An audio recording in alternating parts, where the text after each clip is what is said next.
How's it going, everyone? We are coming up on a new week of PlayStation 4 and PlayStation 5 game releases, and definitely a bit of a calm before the storm we're getting into for a little bit, as the game releases are definitely going to start picking up in the next couple of weeks. This coming week, a lot of lower key titles. One game I am very excited for has kind of come on my radar recently, but a couple of other games rounding things out. Got a total of 6 games to go over, so let's get right into it, and let's start things off with a brand new action RPG coming to PS5 and PS4, Sword and Fairy Together Forever. This has really come on my radar recently. Now, I knew about Sword and Fairy 7 when it dropped on PC way back when, October of 2021. However, I wasn't that familiar that the PlayStation 5 and 4 release was coming up this quickly. Now, this is a game with a heavy emphasis on the story, and, you know, the translation is going to be what it is. It seems like it's pretty good. I have to say, from a visual standpoint, I think the game looks quite good. Hopefully, it's accentuated on the PlayStation 5. The game itself just got a new gameplay trailer, and it does note you begin your Sword and Fairy Together Forever journey with the young deity warrior Inshuwu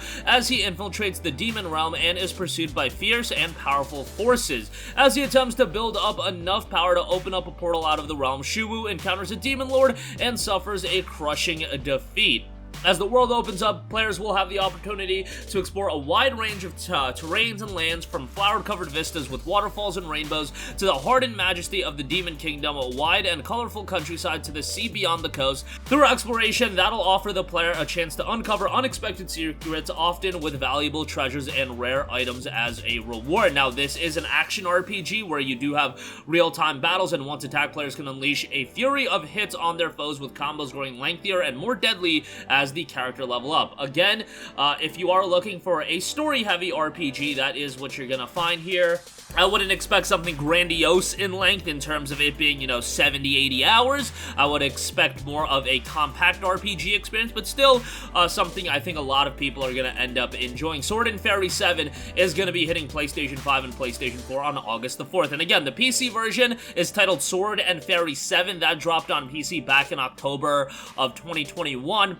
Mostly positive reception on PC across 10,000 reviews. Seems like some of the issues are from a translation standpoint and a bit of a lack of content, but I still think you're going to find something quality here, especially because it's priced accordingly. So again, August 4th for the release of that. Next up, we have South of the Circle. The game notes South of the Circle is an emotional narrative experience exploring the relationship between Peter and Clara, Cambridge academics caught up in the political conflict of the Cold War. The story focuses on the weight of life choices between career, true love, and the desire to keep our promises. More of an evocative and emotional game here. The game's features note compelling and immersive narrative with a unique sense of time and place, nuanced emotional choices, fully motion captured performances to achieve emotional realism, rich, authentic setting of the historical Cold War era, environmental storytelling woven through the narrative, distinguished and consistent art style throughout, and I have to say the art style is definitely one of the standout elements of the game. Very unique. It's got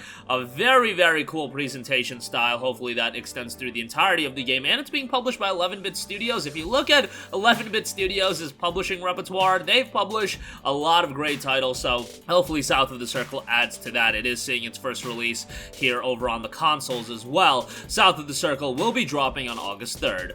Next up, we have GigaBash. This is definitely a bit of a throwback and an over-the-top game. Claim your place as king among titans. GigaBash is a multiplayer arena brawler with gigantic film-inspired kaiju, larger-than-life heroes, earth-shattering special attacks, and fully destructible environments. GigaBash combines the chaos and creativity of titles like Power Stone, Super Smash Bros., Ultimate, and War of Monsters with jaw-dropping scale of the classic kaiju movies.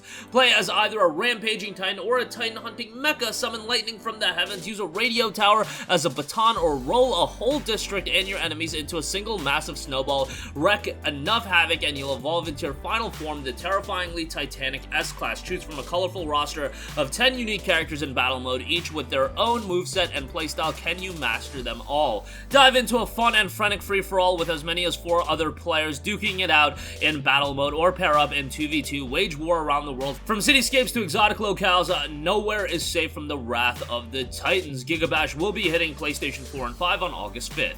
Next up, we have a quirky little game here in Frogun.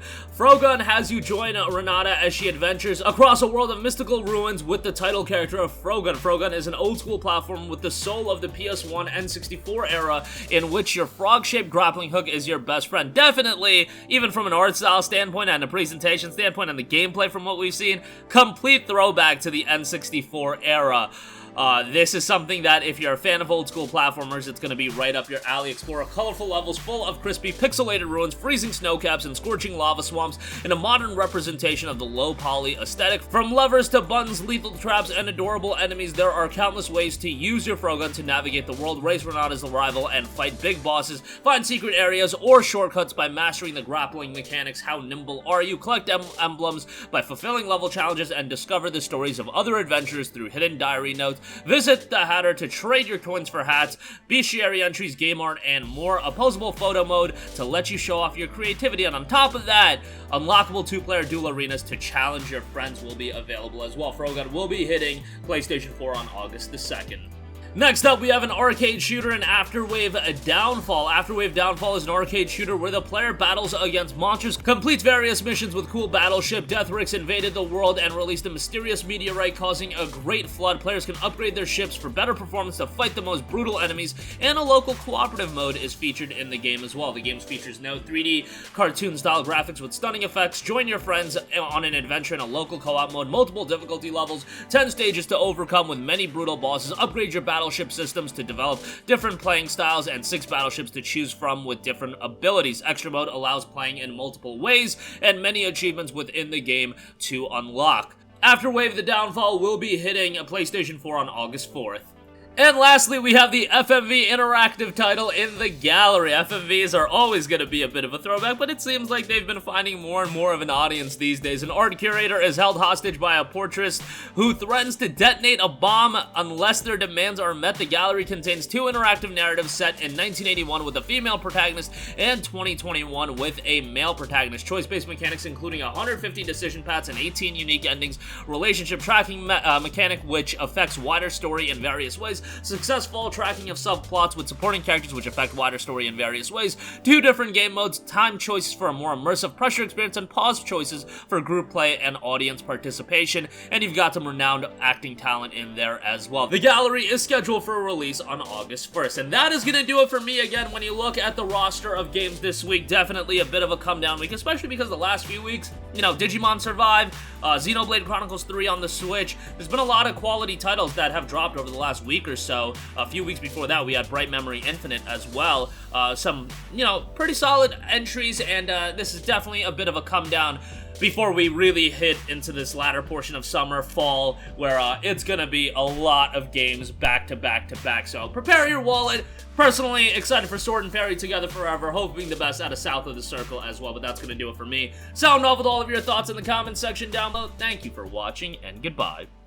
Hey guys, we hope you enjoyed the video, and if you did, make sure to hit the subscribe button, and if you're already subscribed, do us a favor and hit the bell icon. This way you'll be notified whenever we post a new video. That's the best way to keep up with all of our uploads, and we usually try to upload 2 videos a day. And with the bell icon hit, you'll be notified whenever we do upload a video. As always, thanks for watching.